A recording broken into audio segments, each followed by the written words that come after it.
पात्र का अथवा तो मेरे हाथ का पानी पी सकोगे? अरे बोले भाई मरता क्या नहीं करता, तू जल्दी ढक्कन खोल और मुझे पानी पिला, नहीं तो मैं मर जाऊंगा।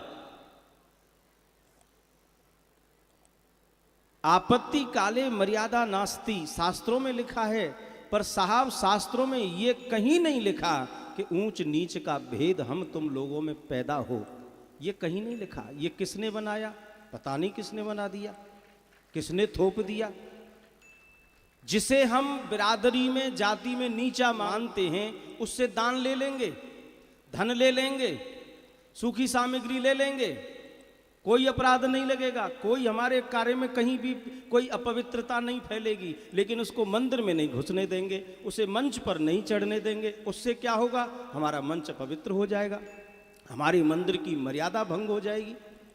आदमी से मर्यादा भंग हो रही है जिसमें भगवान का वास है, पर उसी आदमी के द्वारा धन लिया जा रहा है, उससे सामग्री ली जा रही है। ढकेलों पे खड़े होकर करके रोज जो है गोलगप्पे खा रहे हैं, तब हमारा धर्म नष्ट नहीं होता। ये चीजें हमारे अंदर हमारे शास्त्रों में कभी नहीं थी, ना है ना आगे होंगी। न जाने क्यों हम लोगों को ऊंच नीच जाति बिरादरी में इतना बांट दिया है। हम लाख प्रयास करें तो भी एक नहीं हो पाते, नहीं हो पा रहे। कहां जा रहे हैं हम लोग? हमारे यहां 4 वर्णों की व्यवस्था है। जैसा कि कल पूज्य महाराज श्री आए थे, ऋषि महाराज जी, उन्होंने आपसे निवेदन किया था, ब्राह्मण, क्षत्रिय, वैश्य और शूद्र ये चारों धर्म के स्तंभ हैं। और भैया जब जो मकान 4 पिलर पर खड़ा हो और एक पिलर कहीं से कमजोर हो जाए तो वो मकान टिक नहीं सकता। ब्राह्मणोस मुखमासीत बाहु राजन्य कृताहा उरु तदस्य जदवैश्य पदव्या गुंग शूद्रो अजायतः।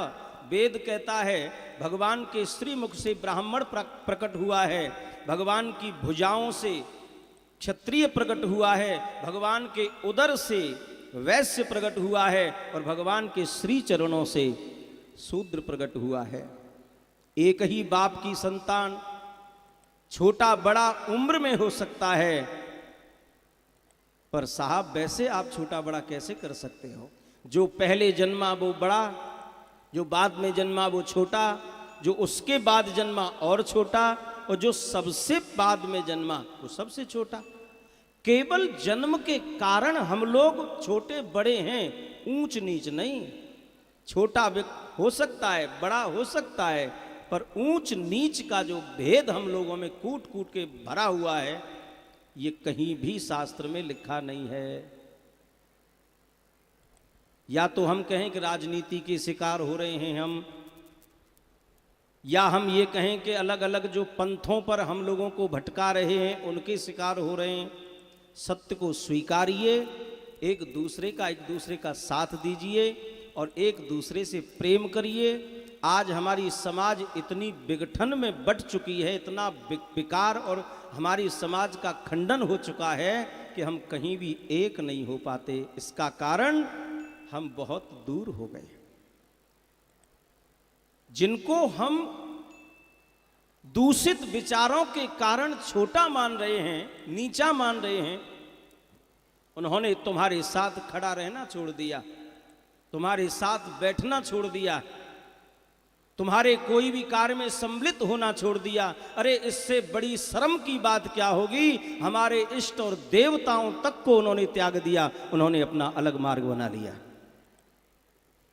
उनके मार्ग अलग हो गए, उनके देवता अलग हो गए, उन्होंने अपनी बिरादरी, अपनी जाति का एक भगवान बना लिया। कारण क्या है? उसको आपने सम्मान नहीं दिया, अथवा हमने उन्हें वहां सम्मान नहीं दिया जहां उनको दिया जाना चाहिए था। नहीं दिया तो दूर तो होगा ही। अपने को अपने से दूर हमने ही तो किया है। तो मैं निवेदन इस बात पर कर रहा था कि मरता क्या नहीं करता।